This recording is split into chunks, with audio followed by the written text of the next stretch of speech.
Hey folks, I'm Steve Butler. Do you or someone you know smoke a pipe? Then I have the perfect project for you. Today we're building this pipe stand. Come see how we do it here in the garage.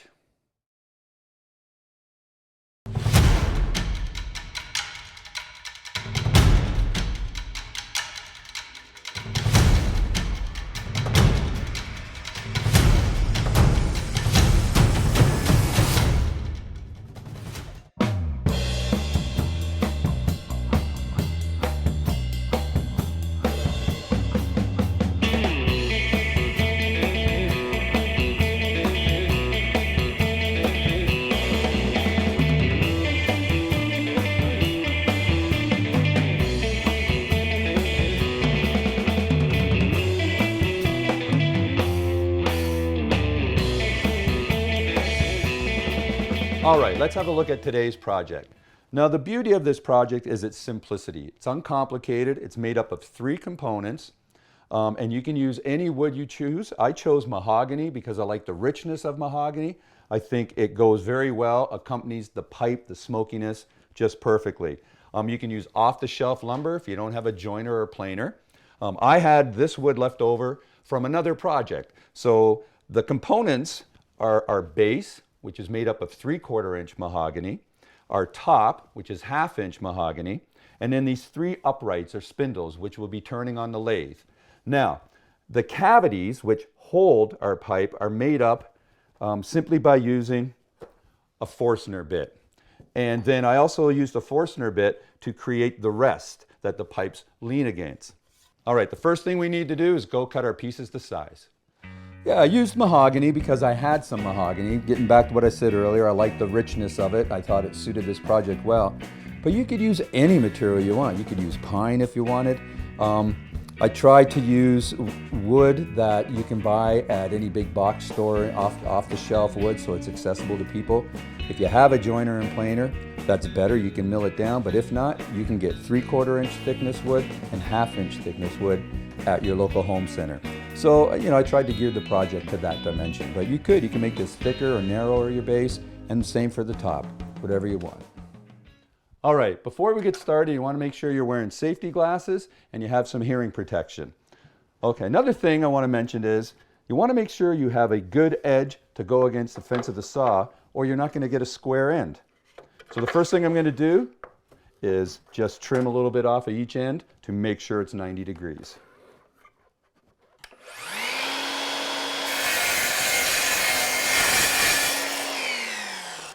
All right, now our measurement for both pieces is 23.5 inches. Now if you notice, I'm using a white colored pencil. Because on mahogany, I can just see it a little better.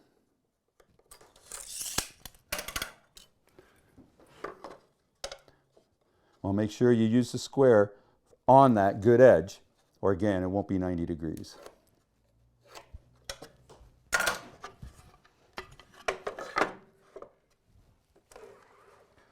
All right, we'll just put this up to the saw blade. If I was doing a lot of pieces the same size, I would put a stop on the other edge of the saw just to butt it up against there so every piece was the same length, just to ensure it. But we're only doing 2 pieces, so this is fine.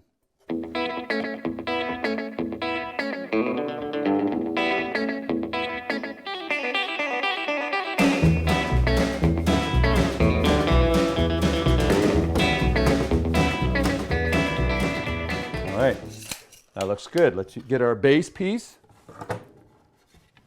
Now sometimes you get lucky. This is a board left over from a previous project. I don't know if you can see that or not, but there's a little bit of shimmer to this board. That's called curl. And basically what that is tension in the wood, in the tree itself. And when you cut it down, it exposes this tension, and we get a really nice board out of that. Okay, so again, I want my good edge against the fence of the saw, and we're just going to trim a bit off the end again, and then take our measure from there.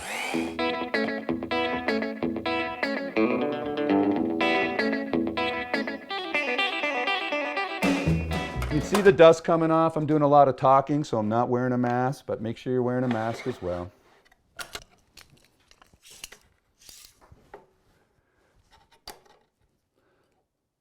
So again, we want 23.5 inches.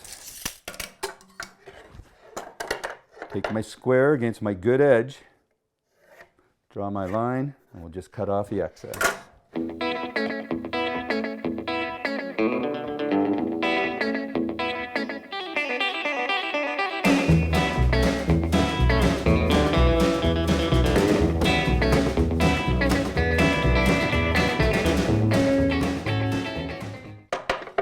All right, that looks great. I'm going to go back to the bench and I'm going to show you how we're going to draw our curves and we'll lay out for our drill marks.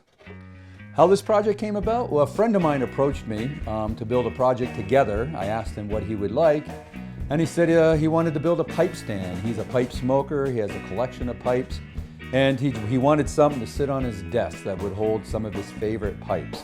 So he brought me this. This was our inspiration. This is a little pipe stand. It holds 3 pipes that he bought, but he wanted something a little larger. So through that inspiration came this one that holds 7 of his favorite pipes. This is where we got the curve from, was the inspiration from the smaller project. So I used mahogany as the wood here because I just really like the smokiness of it. I think it kind of blends well with this project. The richness of the wood is just perfect for it. I used an oil finish and then a coat of wax, and that's it. That's it. Once in a while you just have to buff it or reapply a coat of wax every 6 months if you want. But it's perfect. It works well. Okay, the next thing we need to do is to lay out where we're going to drill those cavities using our Forstner bit. So originally, like I said, now I have the templates, but originally, you know, it was just, I just did it by eye, tried to have equal spacing. I used a circle template. I have an 1.5" cavity for the bottom and a 7/8 cavity to create the rest for the pipes. So I'm just going to take, I want my good edge towards me, and I'm just going to take my template here. And first thing I'm going to do is draw this curve so I don't forget. And then with the center punch, I'm just going to punch through my template, which will be the center of the Forstner bits, and I'll know where to drill. Again, it was just trial and error as far as spacing went until I got a spacing I thought looked nice. And you know, these aren't butt up right next to each other. So if they're a little off or unequal, you're never going to see it. It's going to look balanced in the end result. All right, that's great. Now I'm just going to do the same thing for the top board rest. Just going to put this down. And even though it's cut out, I'm just going to make my center marks. If you have to, you can clamp the template down to hold it in place, or some 2-phase tape works as well. Just going to use the center punch.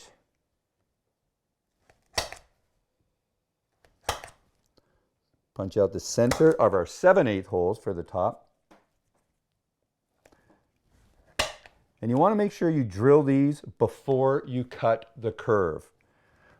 Sometimes the Forstner bit will have difficulty following that straight hole and they'll want to wander off. All right. So,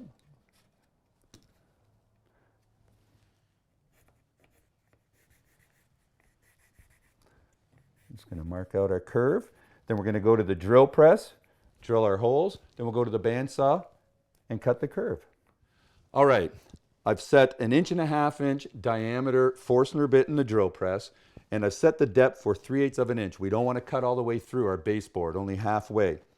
If you don't have a drill press, you can always use a hand drill and put a Forstner bit in there, but these can be really aggressive, the Forstner bit can, and can end up tweaking your wrist if you're not careful. So just be careful. All right. Just going to set this up. And when you use a Forstner bit, you kind of want to go in and then bring the bit out, clear out the chips until you reach your mark. And I'm just going to bring it down to where I have my center mark position. Back it off.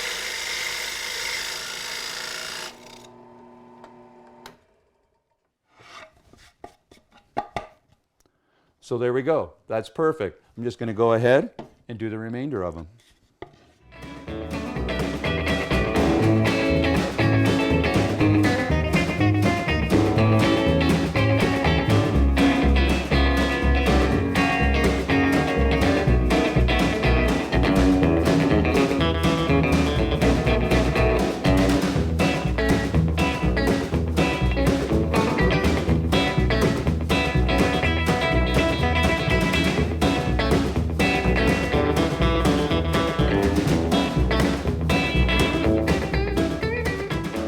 we go. Now we're going to cut the holes in our top piece. We're going to switch out the bit and put a 7/8 inch bit in there. And then we'll go to the bandsaw and cut our curve. All right, I've switched out our Forstner bits. I'm backing up this board with a scrap piece of pine just because I'm drilling all the way through.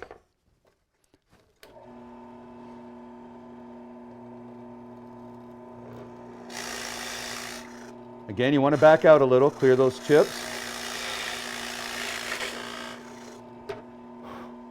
And when I see the pine come up, the pine shavings, I know I've gone all the way through.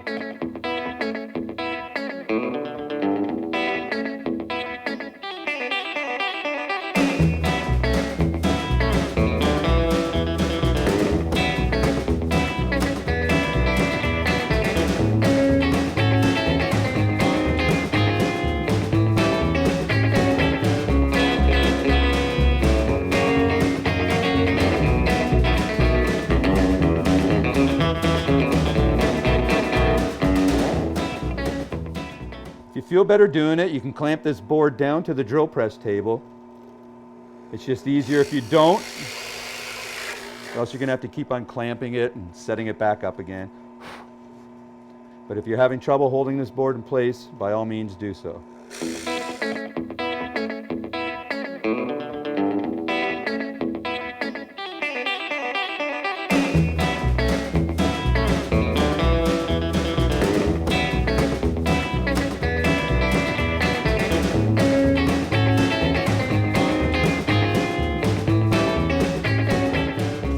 All right, that looks great. Now you can see when we cut our curve, that'll split the Forstner bit in two and we'll have our rest pieces. All right, now we're going to go to the bandsaw and cut out those curves. I used a Forstner bit to create the cavities just to make it a little easier. I like all my projects to never intimidate anyone. Woodworking should be accessible to everyone, no matter your skill level. So I used a Forstner bit just to create the cavities to hold the pipes. If you look on the original one, it has these routed, elongated grooves, for lack of better words. And we could have done that, but that looks a little intimidating. We could have made a template and used a router, or we even could have cut two Forstner holes with one overlapping the other, and then just clean them up a bit to create a larger hole. But it just seemed a lot of work, and I didn't want to intimidate anyone. All right, we're just going to go ahead and cut the curves on our top and bottom piece.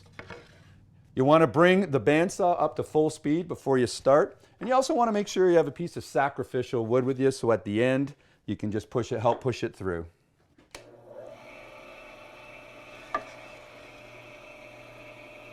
Just take your time, follow the curve.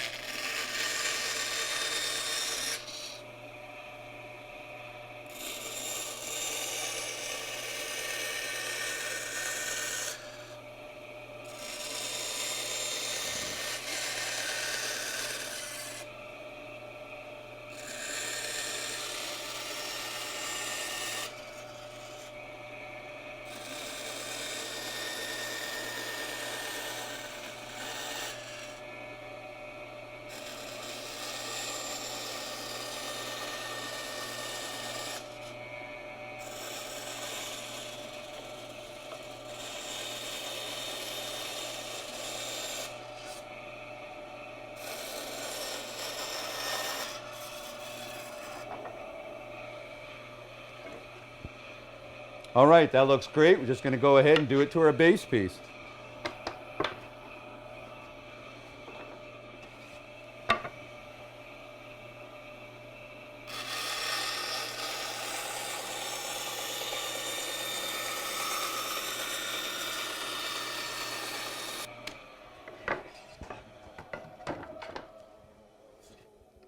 All right, you can see how that's coming together. I'm just going to go over to our disc sander and clean up this rough edge.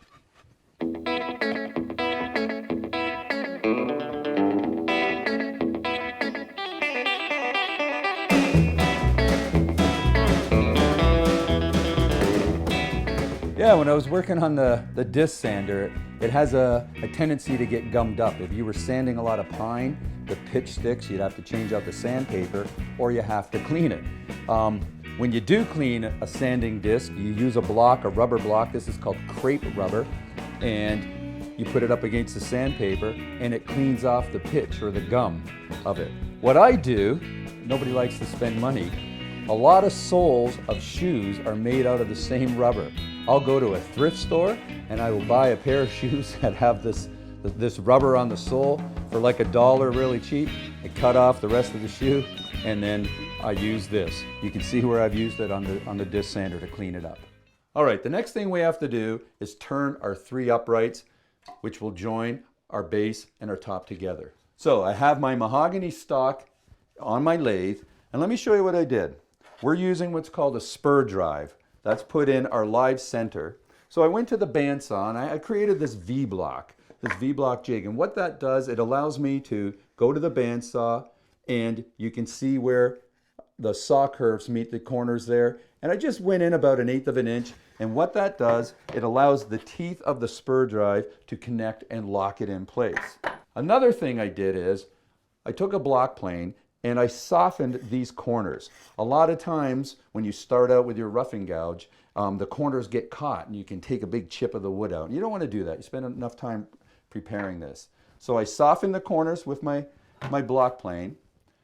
I'm going to take my roughing gouge, I'm going to turn this until it's round, and then I'm going to lay out my, put my pencil marks on here and lay out the length of my spindle. When I first turn this on, because it's in the rough, you want to go a little slower. Once it is round, completely round, you can turn up the speed and work out the details.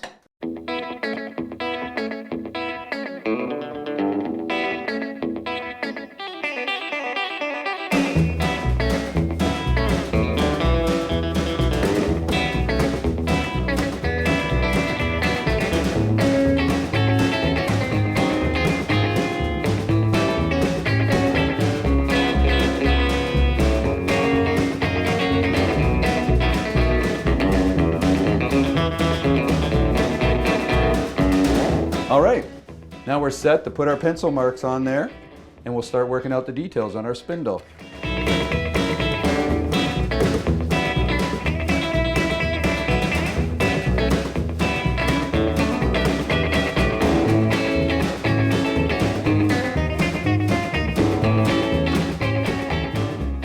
All right, I have my lines laid out. These are the length of my spindle. And then the 2 outside lines are the length of my dowel. We're going to be turning a 3/8 dowel to help attach the top and the base together. So what I'm going to do, I'm going to start out with my gouge, and I'm simply going to come in to the center and create a slight V, a valley there. And then I'm going to take my parting tool and I'm going to start cutting that dowel just as an index, as a reference for me. Then I'm just going to continue to form our spindle.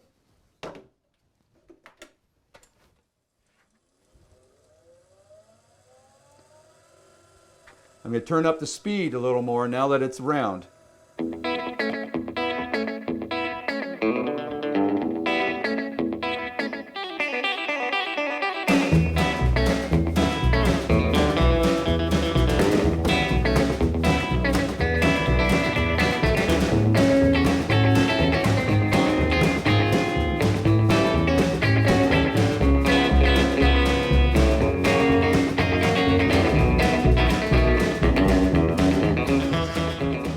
All right, as it gets smaller, you want to move your tool rest a little closer. You don't want to have a big gap there because you can risk the tool catching. Just make sure periodically everything's tight and locked in place. Turn this around, make sure it's not catching. So now, I'm going to take the parting tool and just start creating our dowel.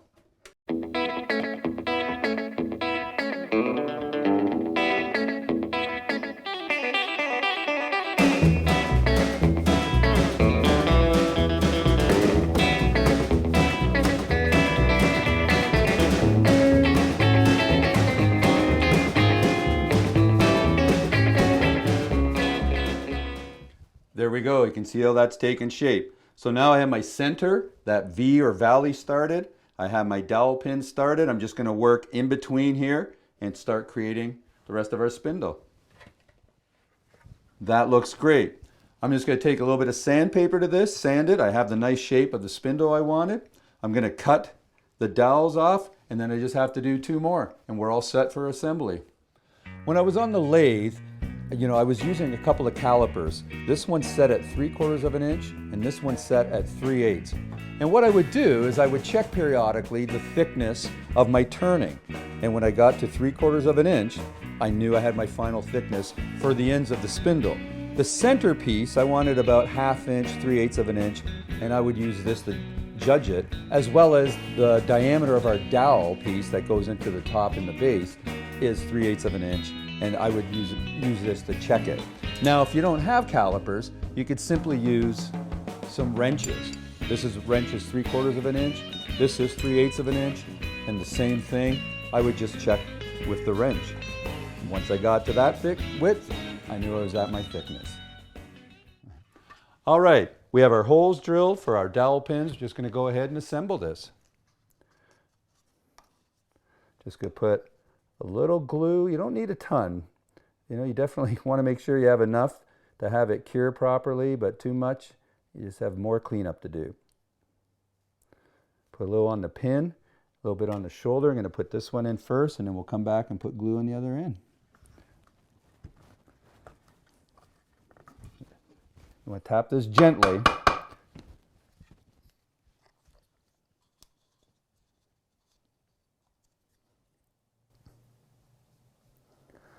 Get a little bit on the shoulder. Again, you don't want too much. Squeeze out, you'll just have more cleanup to do. You want to make sure it's doing its job.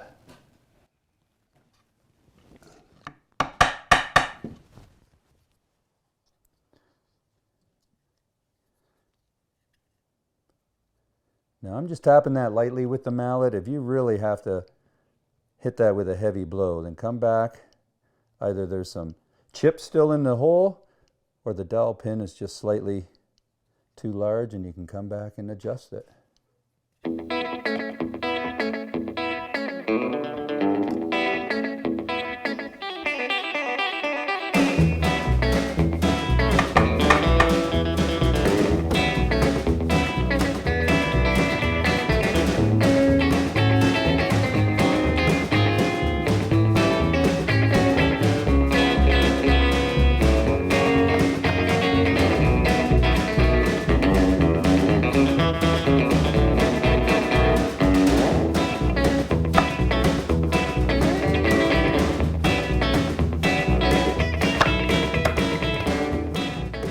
All right, that looks great. We're just going to let this sit for a while and let the glue cure. Little tip. Sometimes your clamps lose the pads. Collect the bottle caps. I use those as clamp pads. Yeah, another thing I really enjoy about this project, as a learning tool. This is a smaller scale project, but I've made something very similar, only it was wider, to hold fishing rods for a friend of mine. You just think the base of the fishing rod going there, and then the top of it would rest on here. If it was larger, you don't necessarily have to have spindles in between. This could mount on the wall, the base could mount on the wall. You could also make this larger and for a pool cue collection. You know, the bottom of the cue would go in there, the top of it would rest in there. So you can just make this larger. It's like a box, you know, you just make a box bigger and you have a cabinet. So that's what I love about it. It's a great learning tool. All right, let me show you what I did. After I took the clamps off, I went ahead and I put a coat of oil as a finish on here. And I love the way the oil really brings out the richness of the mahogany. I added some feet here just to rise this off the desk if you're putting this on a desk or the shelf. And we put some cork pads in the cavities. All right, that's it. I think this looks great. As usual, I had a blast building this project with you. I hope you come back and join us here in the garage.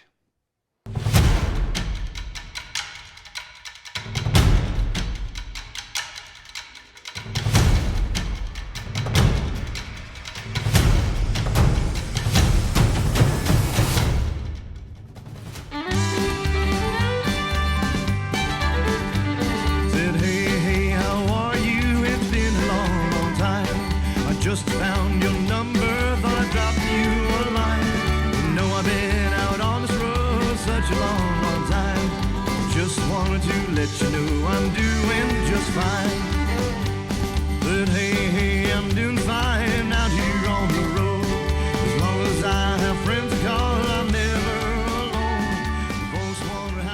As usual, I had a blast building this project with you. I hope you come back and join us here in the garage. Doom doom doom doom doom doom doom doom doom doom doom doom doom doom.